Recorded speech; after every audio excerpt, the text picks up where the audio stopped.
Have you ever looked at someone's life and thought, how can I not be jealous right now? Like, genuinely. Because some people do have it better. Some people are born into loving families, good health, beauty, opportunities that most people might never get, that I might never get, and that you might never get. And I hate the immediate pressure of saying things like, oh, but everyone has problems, as a reason to not feel jealous. Sure, of course, we don't know what's going on behind closed doors for most people. And I'm not trying to say that everyone's life's perfect. But it's healthier to accept that by sheer luck, some people are born into better things than most of us. And these are things that are completely out of their control and ours. And often that does make us feel like life is unfair and the world is unfair. And personally, I don't process things well by simply believing that maybe I have things that they don't have and my life is perfect the way it is.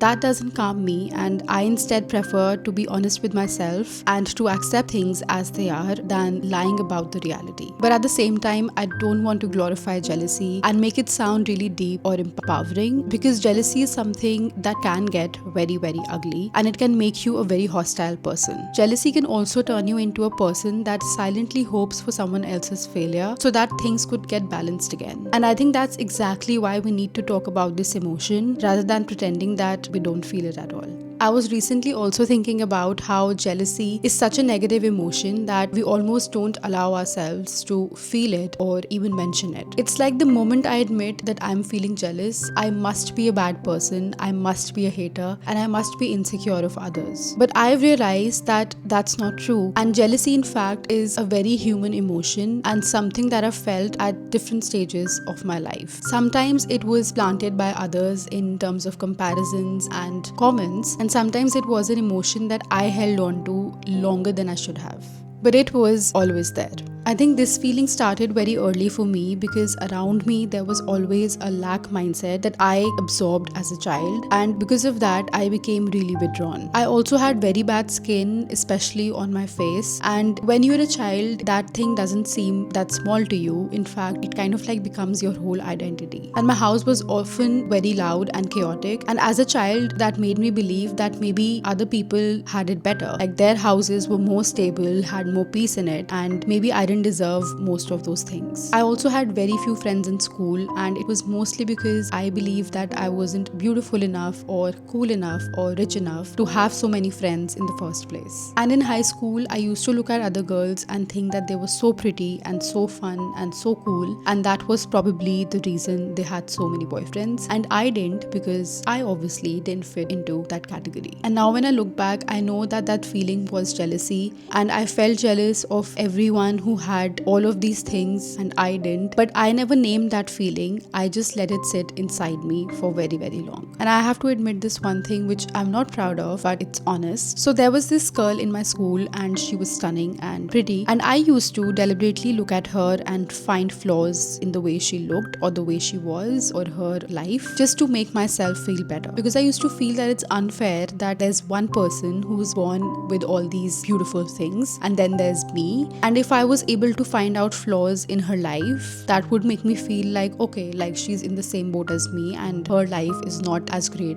as I think it is. But obviously when I did that, that did not change anything in me or anything about my life. It didn't make me feel better or more confident at all. In fact, it only showed me that I was still so uncomfortable in accepting that yes, there are some people who have things that I don't have. And I used to do the same thing with wealth. I used to look at people who had money and try and find flaws in other parts of their lives and say things like, okay, maybe their love life is bad, or maybe their family doesn't love them, and things like that. And that obviously again did not make me feel better. That again pointed out to the fact that I was still very uncomfortable in accepting that some people can have it good at different areas in their life. And now when I look back at it, I do realize that this whole act of trying to balance things so that I feel better about my life does not work. In fact, it just delays me from looking at things that I have been avoiding in my life. And that is also one reason why I wanted to talk about this emotion, because I see this pattern everywhere, especially online, and the emotion that people show is not even jealousy. It comes out as spite and hate. For example, if there's a couple that you've been idolizing and they break up and you feel like, okay, see, I told you their life was not not perfect. And then there's someone who gets exposed online and you feel like, I always thought there was something off about them. And that might seem like a rational reason, but underneath it all, people feel a sense of relief that someone else's life is not as perfect as they thought it would be. And I think what's uncomfortable is not that we just compare each other, it's that sometimes we find peace in someone else's downfall.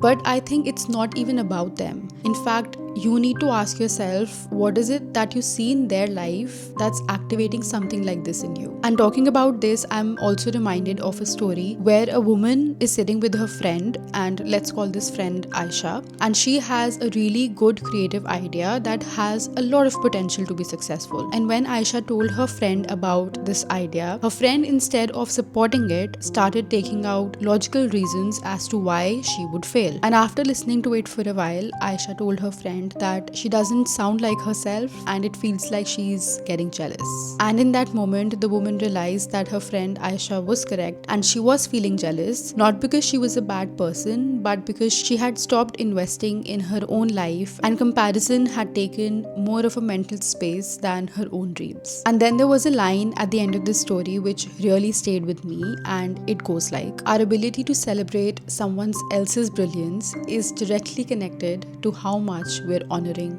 our own.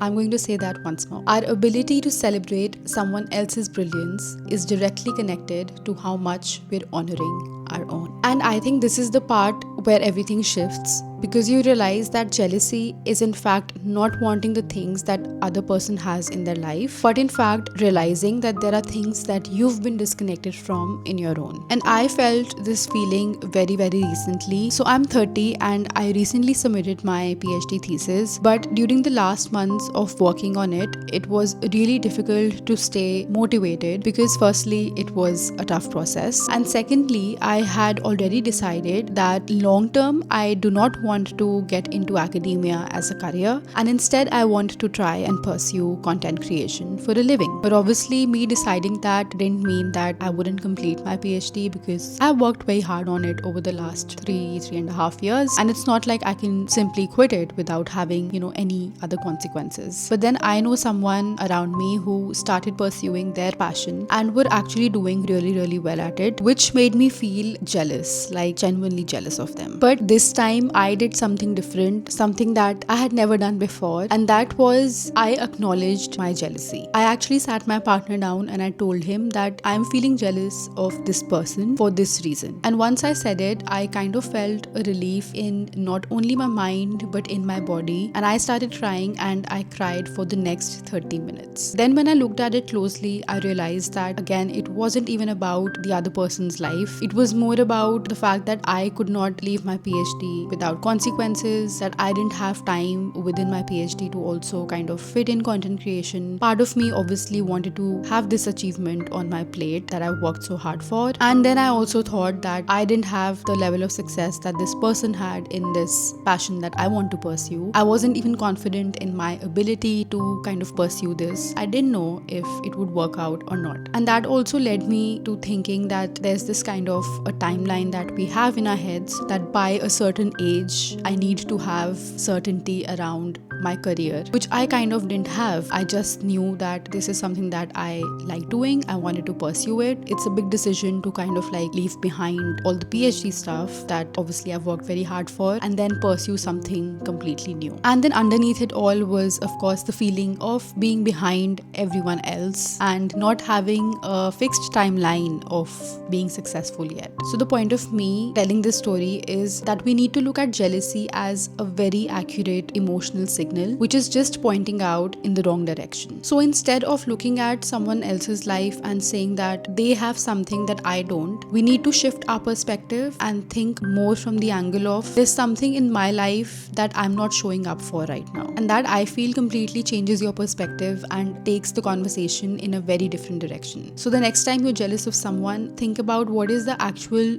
feeling that you're looking for in your life. Is it freedom? Is it confidence? Is it risk taking? meaning? Is it clarity? And that would definitely point you in a direction of doing more things that would get you closer to feeling those feelings. And that is why I also feel that not talking about jealousy or suppressing it is such a wrong decision, because you're essentially missing out on directions as to what is it that you should work on more to improve your own life. And I'm not saying take a big action in a way that you quit everything tomorrow, but when you listen to jealousy, it will definitely tell you about things that you've been postponing in your life and you need to work on more. At the same time, I think we also need to understand that two things can coexist together. There will be people who will always be ahead of you. There will be people who might have had an easier start in life. And of course, yes, life is not always fair to everyone. But at the same time, I think you also need to acknowledge that you've put in a lot of effort in your life. You've worked very hard. You've come a long way. And that does not deserve comparison. It instead deserves a lot of appreciation. So I'm not saying that jealousy is of course something that you should be proud of, but I'm also not saying that it is an emotion that you need to sit with forever and just keep it inside you. I'm saying that jealousy is human, and once you stop judging it, you will see that it loses its power over you and it stops controlling you in many ways. So for me, this whole conversation around jealousy has led to this one main takeaway, which is instead of asking why their life looks the way it does, I need to ask more questions around what is it in my life that I have been avoiding, postponing,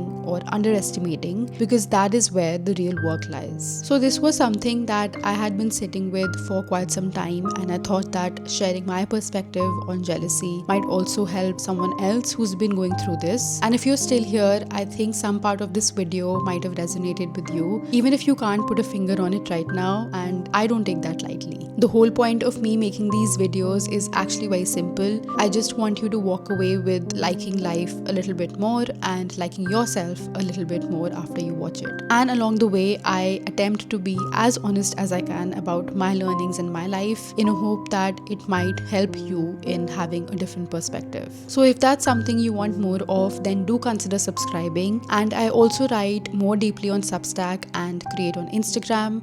I've put those links in my description, and I'd love for you to be part of that community as well. So yes, I hope you like this video. Do let me know your thoughts in the comments, and I hope to see you around.